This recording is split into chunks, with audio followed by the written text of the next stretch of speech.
Good morning. Good morning. I've already said that to you guys in Facebook. My screen for my Zoom talk. So, so let's do this. Um, so yeah, today we're talking about outside versus treadmill versus running indoor track.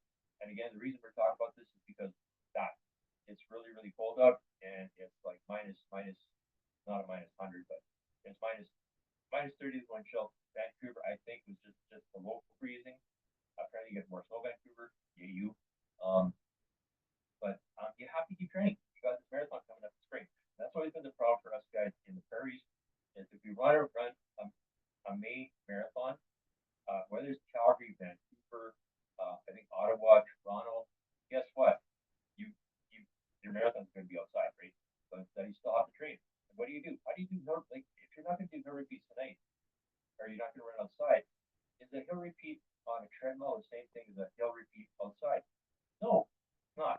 I'm going to say yes. You can train great on a treadmill. It's not quite like doing a hill. You can do the stair stepper, I guess, would be close, but not the same. But it's an option, right? So how do you do that? I say if you're going to do treadmill tonight, instead of doing hill repeats, yes, set it at the highest grade you can.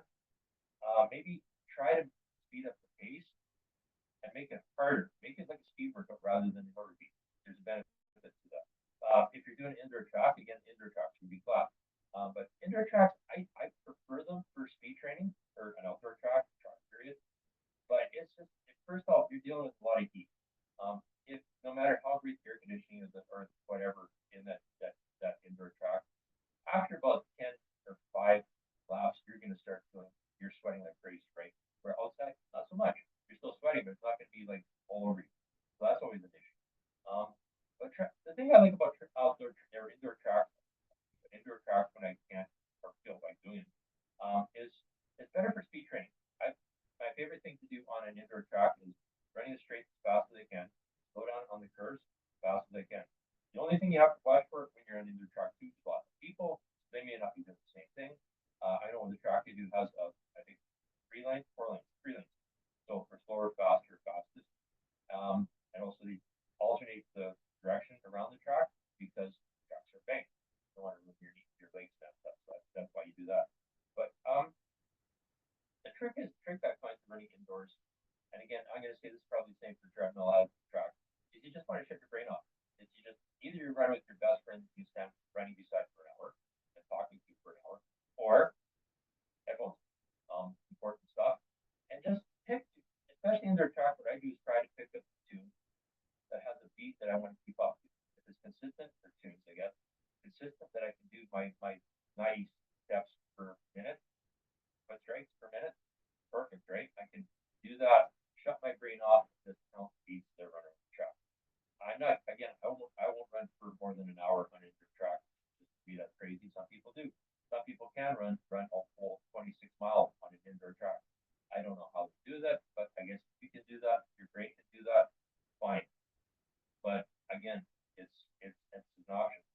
Outside though, there's a difference to outside. I'm going to say that's a big thing too. It's just the feeling you get being outside, no matter how cold it is.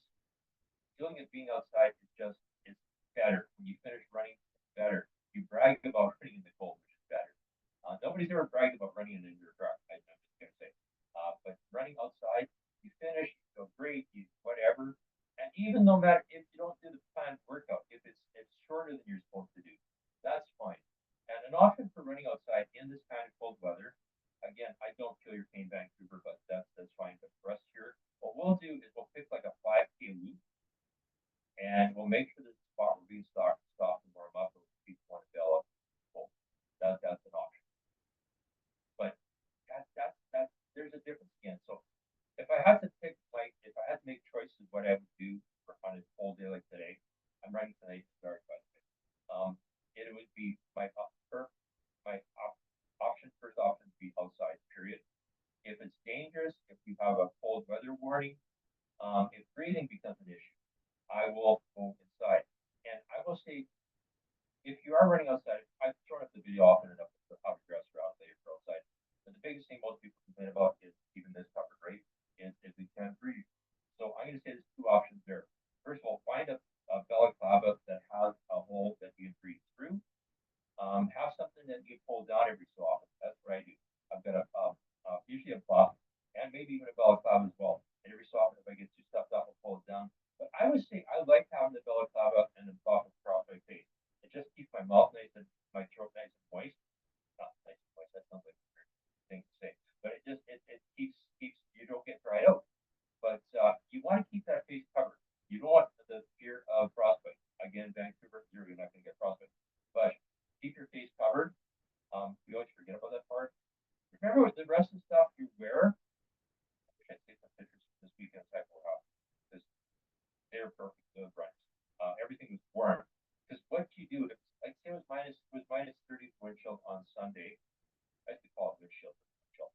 And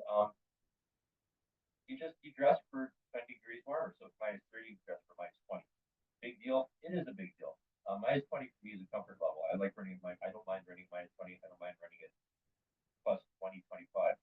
But you dress for it and you just layer. Usually for that minus 20, minus 30, we're three layers. First layer is just to keep the sweat, not sweating, keep you warm, keep the wind off, windshield off, nothing on top of that to warm. Then a jacket. Usually I depends on the weather. I will use this maybe a little bit more than just a light jacket. But something again keeps wind chill off. Sometimes a little bit warmer. We got one jacket displayed. So that helps as well. But the trick is you don't want to overheat, right? Because you sweat, and sweat makes you colder. So you have to really figure that out, and that's why we train this stuff, right? So you learn as you go along. And again, watching there's a race here in Edmonton called the Hypo Half Marathon, and it's in Edmonton, the River Valley, or near the River Valley, Ada Boulevard. And a lot of the things I noticed was the problem wasn't what they were wearing, their faces.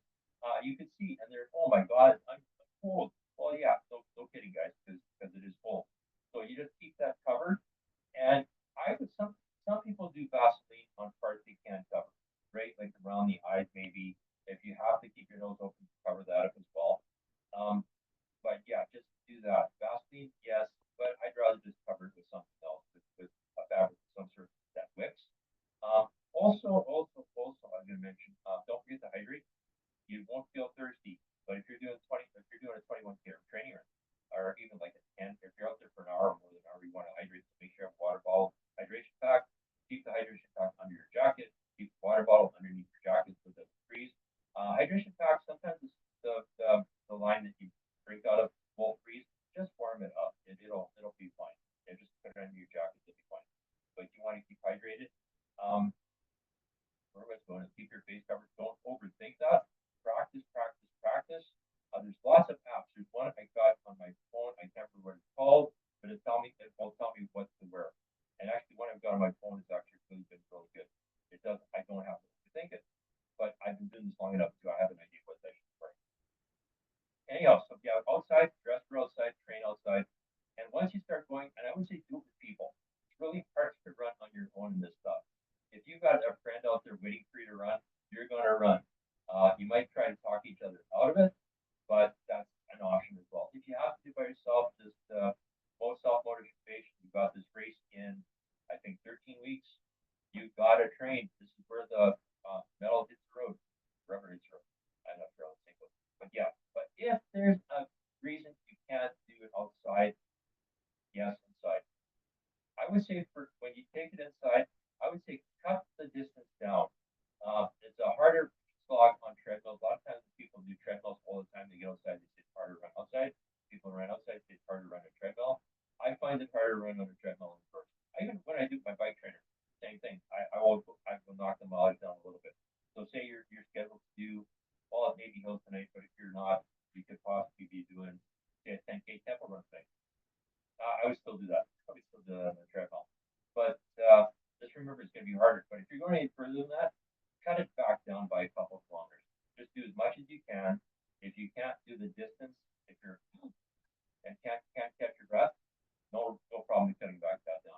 You're not gonna screw up your training just by doing that. Because I'm gonna say the effort's harder indoors.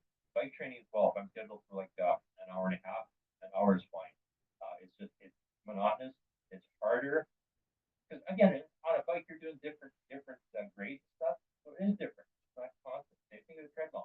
I guess you can alter the grade of a treadmill as you run along in speed, but still, it's not like being outside.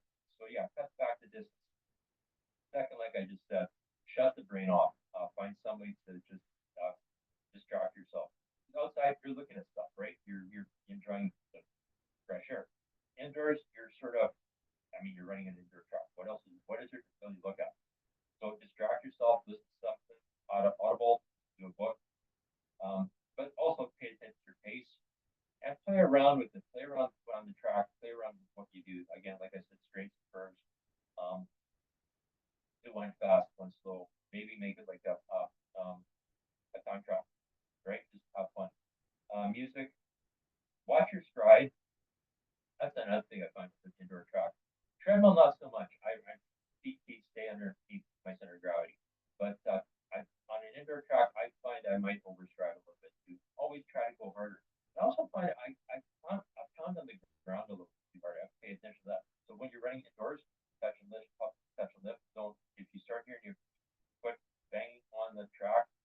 Some tracks are wooden. There's one I ran in Winnipeg was a wooden bank course, and it's like bang, bang. You want to don't want to hear that when you're running your track. Make sure that's the sound you hear. Make sure to stay conscious of that. Again, people have somebody with you. If there's other people on the track. It doesn't hurt to say hi as you go by them. Talk before and after. Um, and yeah, and just power through it. Because again, this cold's not going to last forever, right?